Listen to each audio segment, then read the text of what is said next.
जटाटवीगलज्जल प्रवाह पावितस्थले कलेवलम्ब्य लम्बिताम्बुजङ्गमालिकाम् लक्ष्मीकान्तं कमलनयनं योगिभिर्जानगम्यं वन्दे विष्णु भवभयहरं सर्वलोकैकनाथं। जय जय श्री राधा रमण, जय जय नवल किशोर, जय गोपी चित चोर प्रभो, जय जय माखन चोर। और विष्णु भगवान की जय, और कार्तिक मास महात्म की जय। पहला अध्याय कार्तिक मास महात्म का। आज एकम तिथि, आने वाला त्योहार करवा चौथ 20 तारीख ऐतवार। नैमिषारण्य तीर्थ में महाराज सूत जी 88,000 ऋषियों सोनकादि ऋषियों से बोले कि अब मैं आपके सामने कार्तिक महात्म की श्रेष्ठ कथा कहता हूं, जिसे सुनकर मनुष्य सब प्रकार के पापों से छूट करके वैकुंठ लोक को प्राप्त कर लेता है। महाराज सूत जी ने कहा, भगवान श्री कृष्ण जी से आज्ञा लेकर के नारद जी के चढ़े जाने पर सत्यभामा प्रसन्न होकर के भगवान श्री कृष्ण से कहने लगी कि हे नाथ, मेरा जीवन सफल हो गया, मेरे माता पिता धन्य हो गए,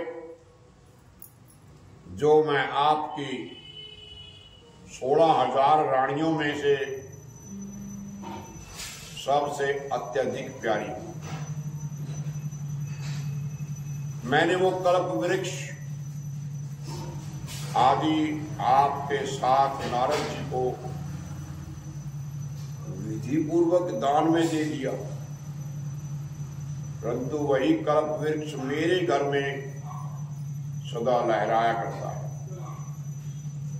जिसकी बात को मृत्युलोक में कोई भी स्त्री नहीं जानती।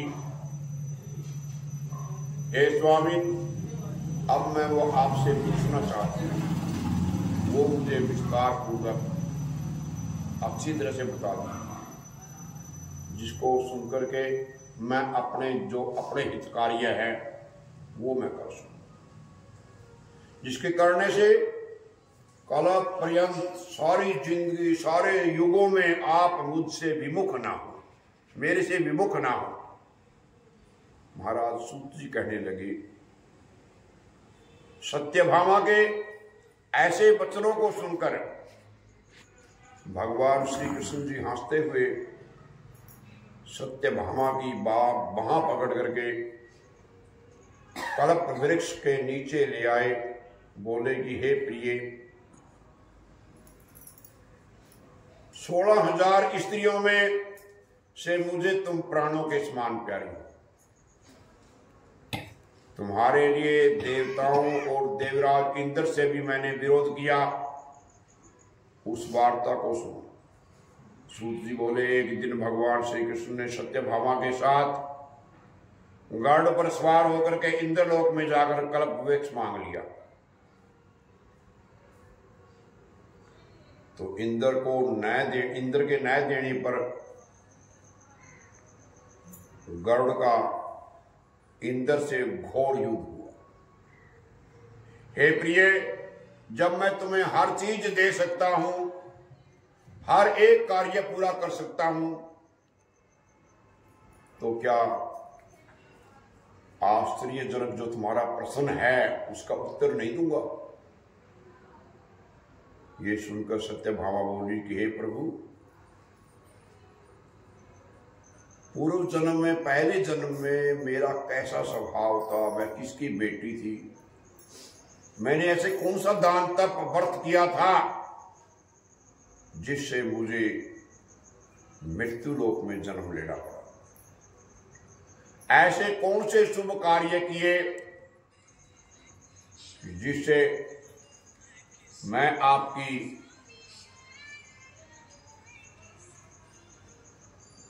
जिससे मैं आपकी जो है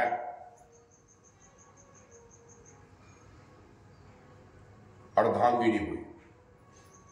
आप गढ़ पर सवार होकर के मुझे साथ में लिए हुए इंद्र आदि देवताओं के स्थानों में फिरते हो, तो भगवान बोले कि हे कांते, तुम पूर्व जन्म में किसकी पुत्री थी, कौन से पुण्य व्रत आदि तुमने किए, शुभ कार्य किए, जिससे वो सब बताता हूं।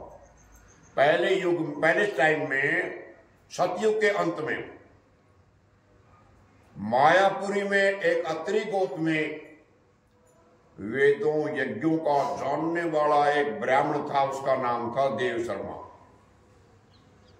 वो रोज अतिथियों की सेवा करता, हवन, सूर्य भगवान की पूजा किया करता था।